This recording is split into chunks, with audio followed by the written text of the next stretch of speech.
Hi, I'm Denise. I'm an amateur for life. I am constantly learning and truly don't know what I'm doing half the time. I'm looking to share with others to see what we can learn from one another along the way. One of the things that I want to talk about is feeling lonely. And ultimately, feeling lonely is a very common experience. It's actually physiologically common. When I say the word physiologically, I'm talking about the emotive and physical reaction that we all have to feeling lonely.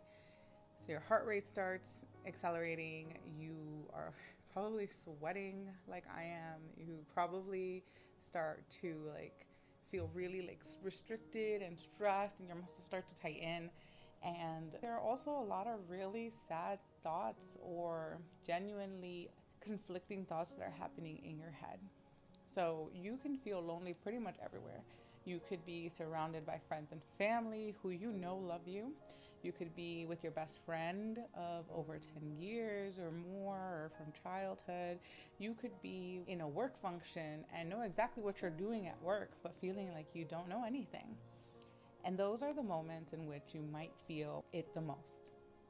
So there could be a lot of reasons for why someone has these feelings come up. One of the things that I do know for sure is that we as humans are very deeply connected, and yet at the same time, we are so tragically apart. If you've ever had feelings of, I know exactly what this person's gonna say, or I can see where this conversation is going, or I don't, it could be a number of different things, but ultimately it's evidence of the fact that this other person might have an experience that you have in common with them. And yet somehow it still feels like you're apart from them, like you are unable to connect. And that is because I think that we, in our own individual minds, just can't get to each other. We're not mind readers. We're not people who can just have a teleprompter, although sometimes I wish that was the case, not always. Have a teleprompter on our head that says exactly what we're thinking, feeling, and wanting to talk about, or even to identify it for us. Sometimes you can be feeling a lot of different things and you have no idea what it means. And that is one of those things that just kind of comes up for everybody. And I truly want to just sit here and validate some of that, because ultimately you can be surrounded by friends, you can be completely alone, you can be with your significant other who you love, and there's nothing wrong in this very moment with them, but you can still feel misunderstood or left out, or like no one's listening to you. It happens to everybody. It happens all the time. It happens as we experience new things too, whether it be because of age, a change in life, or it be a change in career. That's something I recently embarked on. It could be a day-to-day change, like going to a specific gym for many years to moving and then having to go to an entirely new gym, even if nothing else in your life changed, right? So this is one of those things that can make someone feel lonely or alone and not seen. So first things first is, when you are feeling alone, I want you to see this as evidence of the fact that you want to be a part of something. You want to be communicative. You want to be around people. You want to connect. You want to establish relationships. And that's amazing, because we all need those to keep going. You may be someone who needs 100 friends. You may be someone who needs 2 different friends, but they're like gold to you. I want you to understand that feeling lonely and alone in something is evidence that you want to be seen and that you are worthy of sharing yourself and what's going on with you. Because, like I said before, you are not alone in feeling alone. And sometimes these feelings come up because of something new that you're experiencing or a change that's happened in your life. I promise you, someone else has experienced the same thing, and maybe it's not the exact same experience, but they're going to understand the feeling. No two people are alike. And this is why I bring up the fact that we are so connected and yet so far apart, because you and someone else can be feeling something very similar, but of course it's not the same. So with the evidence that you want to connect with someone, I would encourage you to share. First, how do you start sharing? The first thing is feeling the feeling. It is okay to feel alone. It is okay that that makes you sad. It is okay that you are thinking, I need to go separate myself, or I need to take a break before trying again. That's okay. Feeling the feeling of feeling alone, again, is evidence that you want to connect with others. And that's a great place to begin. You're going to go ahead and connect with others by first connecting with yourself. And what does that look like? Because a lot of people love to say that, and they give you absolutely no strategy for how to go about it. So take away all distractions is my first suggestion. And it's going to be painful because ultimately no one wants to feel these uncomfortable feelings. But take away the distractions. Give yourself a timer, 5 minutes. Put down your phone, step away from the music, sit on a couch, sit in a chair, sit in a corner, and just feel. And you will be surprised that if you take 5 minutes to just sit there and be with yourself, how many things just kind of come up and flood up.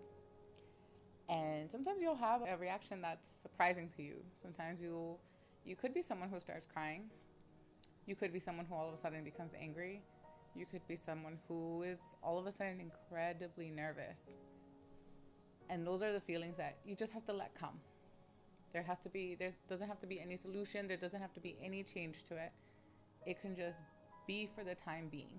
It won't be forever. My next suggestion is to then work with that emotion. If you're someone who's feeling anxious because you feel alone, find evidence for how you are not alone. Feeling lonely is common. You're not alone in being lonely. Continuing to feel lonely, we can find evidence for how you're not alone, even if you are still feeling lonely. And then when we identify those people, we can go from there. So if you're someone who feels like no one sees you, what's the evidence that no one sees you? I want you to write this down on a piece of paper. I know it's not high tech. I want you to do old-fashioned pen to paper, pencil to paper, a marker if you have it, and write down exactly what it is that you're feeling and how you want to feel. Because if you're feeling this way and it's causing you upset and loneliness, then there's something you don't want to feel, right? So how do we get to what you want to feel? And we're going to look for evidence that you are not alone. Think of something nice that someone did for you the other day. And this could be someone who's literally never talked to you. So I would think of even someone who held the door open for you. They were considerate enough to say, this person's walking through, I'm going to hold the door open for them. That is evidence that you are not alone. They just don't know what you're going through. If you have a best friend who's always been there for you, but you still feel lonely, think of a time when they were there for you and really understood and saw you. And then also think about what it is that's prompting feeling alone. So it might be this idea that no one's going to understand you. You have this feeling, maybe you're angry with someone, maybe something's going on, maybe you're the only one in the room who sees that something is wrong, for example. It could be a lot of different things. And you all of a sudden feel lonely in that setting because it's like you're the only one. Well, try and cautiously tell others what that is. You can text someone on the side if it's a room full of people. You can try and see and look for evidence for the fact that someone else might feel the same way as you. You can strike up a conversation with them separately. You can go from there. It's gonna be about making sure that others see you. That's why I recommend sitting with yourself for 5 minutes. Actually, let's cut that down. Let's make it 3. 3 minutes, because then you'll have an idea of what exactly can come up for you and what exactly it is that you don't want to share with someone. Because if you're nervous, if you're scared, if you're anxious, if you're angry, chances are you are scared or don't want to or think that something bad's going to happen if you share this kind of feeling with someone. So if you're nervous, if you share that you're nervous with someone, you're gonna think they might think something about you as your fear. They might think, oh gosh, she doesn't know how to make friends, or oh no, she is a weirdo. That's a big one for me. And or if you're someone who's angry, you're gonna think maybe you're someone who's not used to being angry, you're uncomfortable with being angry, you've been told anger is bad. This can apply to pretty much every feeling too. If you've been told that, then you're gonna probably feel shame. And that's gonna cause you to withdraw more, because shame is essentially a feeling that is there to keep us as a part of society. So shame does have a purpose. All of the feelings that you feel do have a purpose.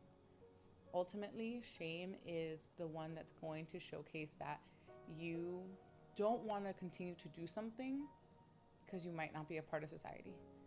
So it, of course, then renders to the feeling of loneliness.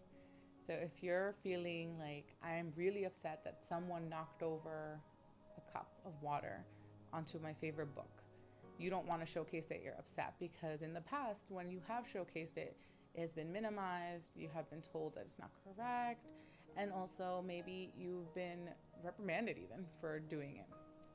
But you might have the person who did it feel incredibly apologetic and understand completely why that would be upsetting. And in that moment, you'll feel seen. It's a risk to showcase who you are to others, and not everyone is worthy of it. But you will find the people who are worthy of it. And that's going to be the thing that makes a huge difference for you moving forward. And so, as someone who doesn't know what's going on and someone who feels a lot of these feelings all the time, I just wanted to share that, because I often feel like I can be lonely in a group, be it at work, in a group of people who I enjoy. Sometimes they'll share something that I don't quite frankly understand, or it's not quite as funny to me as everyone else. That's okay. Or it's with my cousins and I just feel kind of like the odd one out, which just happens from time to time, not because they're making me feel this way, but because there are some things that I truly don't have in common with them. And the same is true for pretty much everyone. And that doesn't mean you stop trying.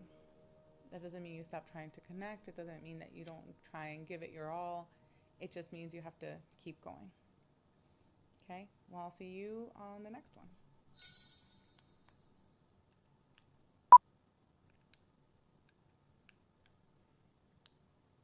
I don't want to turn this off.